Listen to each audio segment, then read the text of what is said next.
Andrew Mack here with Trial by Combat and MMA Island. Today I'm talking to Brody McDougal, who's fighting Ozzy Martin for the Cage Titans Welterweight Amateur Championship on July 22nd. Brody, how you doing? Good, Andrew. Thanks for having me on, man. Appreciate it. Of course. So how'd you get into martial arts? Just always kind of a fan of mixed martial arts as a kid. Never was super into any of the like karate or wrestling or anything like that.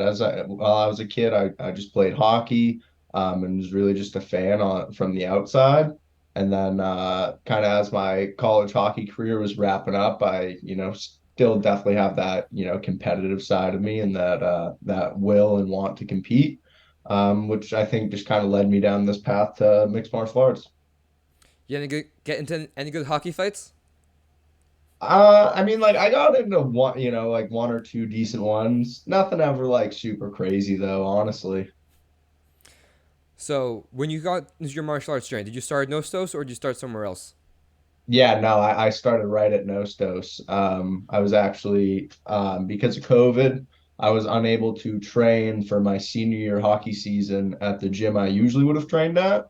But Nostos was still open. So I was able to just give Devin a call, and that's how we first connected, and how I first went through the doors. So what was your first impression of the gym? So that's interesting because it was during COVID too. So it was really different. There were a lot of restrictions going on at the time. Like we had to work out with masks on. We had to be in like our own bubble, if you will. So like there were literally like taped out squares around the gym for like each person's kind of exercise bubble. Y'all had you'd be 6 feet apart and everything else. So like initially first walking in, I definitely wasn't able to like appreciate, I think, what people are able to appreciate now when they first walk in. So I mean, I guess that's one little thing that I missed out on. Because it's definitely it was a very different atmosphere than it usually is in there, like now it's super friendly, like there's people all over the place, there's animals, there's all kinds of stuff going on in there. But yeah, at the time it was again pretty locked down. And we had to make sure that we were all staying in our own little bubbles, but it was cool, like still right off the bat, it was really cool. Devin in particular, kind of caught me off guard. Like, you have I think a stereotypical like MMA coach in your mind, and you expect someone that's like pretty intimidating. Um, and you meet Devin, he's the complete opposite. He just couldn't be a more genuine guy. Just like happy go lucky. Like just couldn't have been happier for me to have walked into the gym and was excited to get right to work with me. So yeah, it was still a cool first impression. So these past couple of years that you've been at Nostos, what would be your biggest takeaway from it? That's a really good question. My biggest takeaway from my time training so far at Nostos, patience, man, honestly. Patience being I'm a horrible loser in everything, right? Like if we're playing a board game, it doesn't matter. I hate to lose. I'm an extreme competitor in every sense of the word. So learning how to be a good loser in the gym and have the patience to do that was something that I think is like I've really had to work on. I had some all-time freakouts, we like to call them, when I first started at the gym, because again, I don't like to lose, and people that have been training for a long time, you're gonna lose to. No matter how tough and scrappy or how much you want to win, just there's that ceiling that you have. Um, and people that are a lot better than you, they're going to beat you while you're in there. So that's been my biggest thing is like learning how to be okay with losing in the gym, losing in the practice room, so that I can continue to develop my skill set higher, and showcase the skills that I build when it's time to actually compete and when it's time to actually get in the cage. I'm not sure how much experience you have seeing other gyms, but what do you think makes Nostos and Devon unique? I think we have a very unique atmosphere. I think the culture that we've built as fighters, as kind of our fight team, also is very unique from other gyms. We're really, really close. It's really a brotherhood in there. Not that we're all like hanging out with each other every single day or anything like that, but just really comfortable. Everybody can talk to everyone. There's no there's not really like a hierarchy either or anything like that. Like everybody's open to, taking criticism from, whether you're a black belt or a white belt in there. So yeah, I just think like overall the culture that we've built is a lot different. I think you can only kind of like build that culture with like the perfect mix of people and the perfect coach leading the way, which I think we're just really blessed to have over at Nostos. So yeah, I think that's really the biggest differentiator. Just everyone works hard, everyone trains hard, but like, do you have an actual culture there that's supporting you as an individual? So I always see you guys at events. I think there's been 17 fires out of Nostos, or 17 fights with Nostos fires in them this year so far. So how do you Yeah, guys keep up that just frequency and pace? just always in there working, man. Really. It's on the individual fighter, of course, when they're in fight camp to, make sure that, they're dotting their I's and crossing their T's. But we're all in there every day, like because again, if I'm not fighting, somebody else that is, one of my main training partners is fighting probably. So I got to be in there to give them looks because when they're not fighting, they're always in there to give me my looks, right? And I think again, like that's part of what helps grow the team as a whole, and part of how we're able to stay so active is that if my buddy needs me, I'm going to be there for him. And then, usually by the time he's finished fighting, it's probably about time for me to get into camp and start preparing for my own fight camp. So, there's kind of that revolving door of just always activity going on. There's always things to be excited about in the gym, right? It's like every other week, it feels like it's another fight week for somebody, which keeps energy high. But yeah, no, it's a really special place to be, and it's cool to be a part of the most active gym in New England. So are you guys just like constantly in fight camp since you always have someone fighting? Yeah, pretty much. I feel bad for Devin and Carolyn, man, honestly, because they're at every event, right? They're literally at pretty much every local fight wherever, if it's in New England, they're usually at it because we usually have someone on the card. And, even past MMA, even like no boundary Muay Thai, usually we have people competing in that. I mean, local jiu-jitsu tournaments, right? There's just I think it's Grappling Industries Yep. had a tournament last weekend. Hmm. So like they're at that coaching, people who are doing jujitsu. They sacrifice their weekend pretty much every single weekend because we have somebody competing somewhere. Um, so yeah, I mean it's incredible to be a part of, and honestly, it's humbling and really helps you just appreciate the character and the people that Devin and Carolyn are. That they're always there and they're always there supporting us no matter what. Awesome. So you were supposed to fight in March. I believe you got injured or something, right? Yeah, I fractured my wrist just in training. So I wasn't able to fight in that March card, and then I actually had a fight that I was supposed to have in May, Hmm. kickboxing fight, and I showed up to weigh-ins, was all ready to rip and roll, and I got a call from Devin that my opponent had to go to the hospital trying to cut weight. So with 24-hour pull out on that one, which is always super tough, especially just going through your full fight camp and cutting the weight yourself to have it kind of fall through on you at the very end stunk. So yeah, we've been on the sidelines here a little bit, but really, really excited to get back in there this weekend. So I've known a lot of fighters that get very like frustrated, almost like depressed when fights fall through, especially when there's multiple in a row. So how do you deal with those emotions? Um, just keep working, man. At the end of the day, like I like to believe I'm not a someone that bitches a lot anyway. I try to the best of my ability have the glass half full mentality, and when I live my life and try and live my life from a state of happiness and gratitude. So like there's obviously the initial shock and kind of bummer when your fights fall through, but at the same time, it's just always appreciating the fact that you can still get better as a person, right? Like I can continue to get better, I can continue working, and you just kind of multiply that onto the next guy that's going to get in there. So honestly, I feel bad for Ozzy that I had two fights fall through before this one. So I was talking to Nick Heiler on Saturday, and he said that he basically made this fight because after you have to pull for keepers, you were sitting next to each other, and he said you guys would fight each other. Yeah, yeah. That was kind of funny and kind of weird. Again, we were sitting right next to each other out back when I was cornering Key, and Nick sat down literally right between us. And he was like, "Hey, like, so what do you think? You got anything in mind?" And I was like, "Yeah, like whoever, honestly."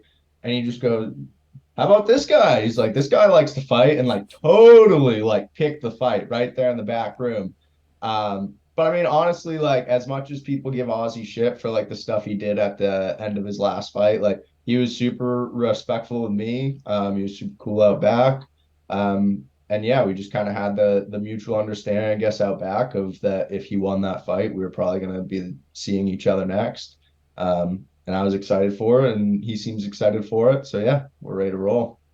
What did you do after his last fight? I think I missed it. He like did like the jock or the cup grab Oh, okay, yeah. over his knocked out opponent, which Oh, yeah. is isn't my style. I don't think it was super cool. That was pretty disrespectful. But yeah, I mean, again, I have nothing against the kid. He's never done anything wrong to me. So I've seen him fight twice, one combat zone, one cage science, and he's gotten knockouts both times. So Yeah. what have you been done to prepare for that power? I mean, just working on, staying tight defensively. I'm not worried about the fact that he hits hard. You know what I mean? Like everyone hits hard. Mm. Like at the end of the day, like most drunk dudes at a bar can, like swing a super hard punch that could probably knock you out. It's a matter of having the skill and discipline to land your shots, and land clean shots. So again, like I appreciate his power. I've said on every interview that I understand he's a very powerful fighter. He hits really hard, but at the end of the day, I'm really not worried about it. I hit really hard. I bet I hit harder, and I think I'm a lot better. So honestly, it's one of those things that overall is just not something I'm very concerned with. So he's not ever been to the third round in his two fights. Do you think if it goes to the third, fourth, fifth round, you're gonna have a cardio advantage at all? For sure, man. Honestly, like that's the one thing I've never gotten to showcase because I've never seen a third round either. I don't think I've ever seen the second half of a second round. So my fights have always been super quick as well. But yeah, like, we work so hard at Nostos, and our training camps are designed to go deep. I haven't got to showcase it. Honestly, I've never been tired sitting on the stool. Granted, I've only ever had to sit on the stool after my first round, but I've never been tired after my first round. Usually after my first round, they're so quick, the 3 minute rounds. I feel like I'm almost like just finding my groove and just starting to like settle into like kind of my flow state and getting comfortable with, the distance and range and getting reads on what my opponent's showing me. So yeah, I mean, I'm honestly excited for the opportunity if this does get a little bit deeper. I think that's where the small experience gap that I have, and then the technical gap that I have on him will really start to present itself. So this is absolutely everyone's pick for fight of the night. Everyone's been saying this is the fight they're really looking forward to. Do you like that attention, or does that add extra pressure to you? Ah, I love it, man. Yeah, I like when people are excited. I'm excited for it. I don't ever like try to put any unnecessary pressure on myself. I think if anything, I put way too much unnecessary pressure on myself for my last fight, which was for my reality belt at Mohegan Sun. I put a lot of added pressure on myself for that because Devin retired in that cage, retired from Bellator in there. So it was I was putting a lot of pressure on myself to make that moment for him in there, for me to get that win and be able to show that like his sacrifice and everything that he does for us, that show him it's paying off. And um so yeah, I think I put a lot of added pressure on myself before that fight, and I still performed well, but I honestly think I would have performed even better and probably finished the kid even quicker if I went in there with a little bit more of a relaxed mindset, and was just trying to keep myself a little bit more comfortable. So that's why I've really been doing this camp. You're always nervous, right? You're gonna get in a fight. Like I've never once discounted the fact that this kid hits hard and that this kid can knock me out. Like that's for sure a possibility. I totally understand that. With that being said, I also go into this eyes wide open. Like I'm not scared to get hurt in there. Whether I bring that belt back, to the bar, or I'm bringing that belt back to a hospital bed. Like it doesn't matter to me, genuinely. Like I'm in there to get a job done, and I'm gonna get it done. So one way or another, that belt's coming home to me. So based on that, I think I know the answer to this, but I'm gonna ask it anyways. So is this just another one fight, or do you really care about getting this belt? Oh no, I mean, I really care about every fight. It's the belt really doesn't have that much to do with it. It's cool as far as moving you up in like the amateur rankings and stuff, right? And then helping you build your, I hate calling it this, but like calling it your personal brand, right? Like if I'm a double champ and I'm the number one fighter in New England, that will probably open up some sponsorship doors and, other opportunities for me like that. So like that part of it I'm appreciative of, but yeah, at the end of the day, I take each fight equally as seriously, whether there's a belt on the line or not, or honestly, whoever my opponent is or wherever the fight is, I don't care. Like again, I'm an extreme competitor. When somebody writes their name on a piece of paper saying that they think they can kick my ass, I obviously take that really personally. So yeah, it doesn't matter if it's in the parking lot or where, man. Like if you think you're gonna kick my ass, I'm gonna prove you wrong. So let's talk about the walkout for a second. What emotions are going through your head, if any, during a walkout? Yeah. Usually the walkout, man, like just super violent. Yeah, really in a pretty dark headspace there. Walking it. I'm trying to say this like obviously everyone knows I'm a little bit of a psycho anyway, but I'm truly am not like a super violent person outside of mixed martial arts. But yeah, when I turn into kind of that alter ego of myself, it's super violent, and in a weird way, I'm having fun with it, Like I'm excited to get in there and go to war, Like I'm looking forward to it. I want it. Like I hope this dude bring something because I want to be able to dig deep and I want him to dig deep. Like I want that feeling. I want the rush of that. I want to, prove that to myself that I have that in me. All of it, man. Yeah, just excited and violent. So is that where your nickname comes from, American Psycho? Kind of. It definitely is long lines. Just again, that like alter ego self I have walking into the cage. That's super different than how I am all the time walking around. But yeah, like beyond that, no, it was really just one of the buddies at the gym saw that I looked like Christian Bale from American Psycho on one of my fight shirts, and he had just said like, "Dude, you look like Christian Bale from American Psycho."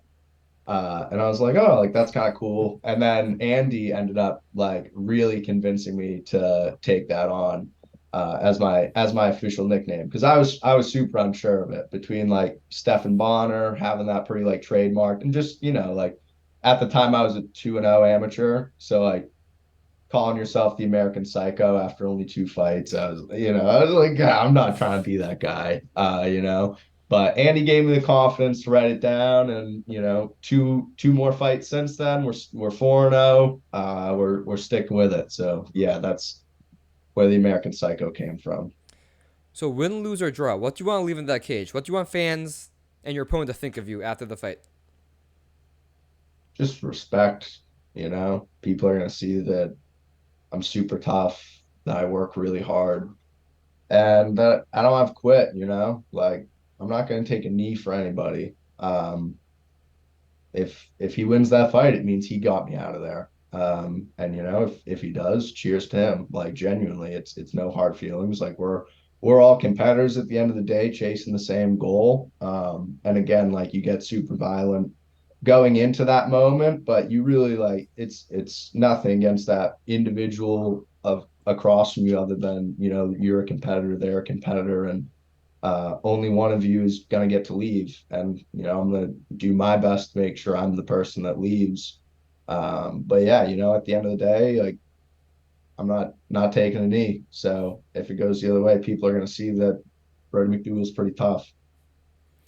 So what would some of your short term and long term goals be? Short term, we'll say under a year and a half. Long term, over a year and a half. Yeah, under a year and a half, turn pro, start just building that pro career. That's really it. Nothing extreme other than that. Just keeping on the path that I'm on, keep working hard. Just keep trusting Devin and the rest of my coaching staff. Um, and yeah, I mean, past a year and a half, I can probably still just be more on that regional scene, but hopefully past that year and a half, I'm start taking some really, tough, exciting professional fights. And if nothing else, starting to, get a glimpse and kind of see that light at the end of the tunnel, if you will, to getting myself onto the world stage. What do you do outside of martial arts? Do you have any hobbies or a day job or anything? I have a day job. Yeah, I work 9 to 5 right here. Currently in my little home office here. So I'm just a marketing associate. I work for Drip. So yeah, I just work right from home online. And then outside, as far as hobbies, like I genuinely don't have any hobbies. I like to go fishing sometimes. Just like being outside. But yeah, that I wouldn't say like necessarily a hobby. Like I'm not a big hiker or anything like that. Just kind of in general, like going outside for 10 minutes, take a little, taking the dog for a walk or whatever. But yeah, other than that, it's usually work and gym, man. And if I'm not doing one of those two things, I usually don't want to do a whole lot of anything. All right, I'm gonna ask you for some of your favorites. If you want to give a story, you can give a story. If you just want to give the favorite, move on. We can do that as well. Okay. Your favorite fight on this card besides your own? Ooh, Pretty good card we have here. yeah. All right. Let's see. So this won't be, so it's not my favorite fight on the card, but they're like, it's actually gonna be very hard for me because they're both my friends, but they are fighting each other. So I'm excited for both of them to have the opportunity to get in there and fight. Which is Robert Woostig, who's actually down training with us right now from Syracuse, Hmm. and Don Shanis. Don's one of my buddies who I've also gone some work with. He's come down to Nostos and trained with us. I've trained with him at your mom's basement in Massachusetts. So he's a buddy of mine. I've been like again walking that super thin line between the two of them, just like friends on both sides. So yeah, I mean, I'm excited for them. That's not a fight I'm excited personally to watch. Of course, you don't want to watch your two friends beat each other up. But I am excited for both of them because either way, I understand that it's a great fight for both of them and it opens up a lot of opportunities for both of them. Either way, whichever one of them comes up victorious. And they're both just awesome guys. So shout out Robert and Don. Your favorite regional fighter besides yourself? Uh, I guess Kyle Hill, right? Number one training partner, teammate. Super hard to pick against any of the other Nostos guys. But yeah, I mean, Kyle blows my mind pretty much every day in the gym. He's a really, really good fighter and someone that I think even at this stage right now would hang on the world stage against some of the absolute best fighters in the world. He's incredible. And he'll be at that next level very, very soon. So yeah, Kyle Hill. Your favorite big league fighter? Ooh, I love that question. It's always such a tough one though. So I'll go with Corey Sandhagen for this one. Yeah, He's my man, dude. He's just it's tough. It's usually between like him or Sugar Sean. They both have a similar style, similar flow. But I think Corey's just sharp, dude. And like again, he's super violent, can throw down, but also can, just technically clean somebody up too. Always super fun to watch fight. Yeah, Corey Sandhagen. Your favorite submission to hit? I like that question. Um, Probably just good old triangle. Yeah, good old fashioned. Just gets the job done. It's like steak and potatoes, you know what I mean? Usually can't go wrong with a triangle. Your favorite one of your fights? My most recent title fight for sure, fighting at Mohegan Sun, in front of 7,000 people, winning the belt, in the first minute and a half of the first round. Yeah, definitely that one. Your favorite fight to watch? That's not your one of your own. Yeah, favorite fight to watch.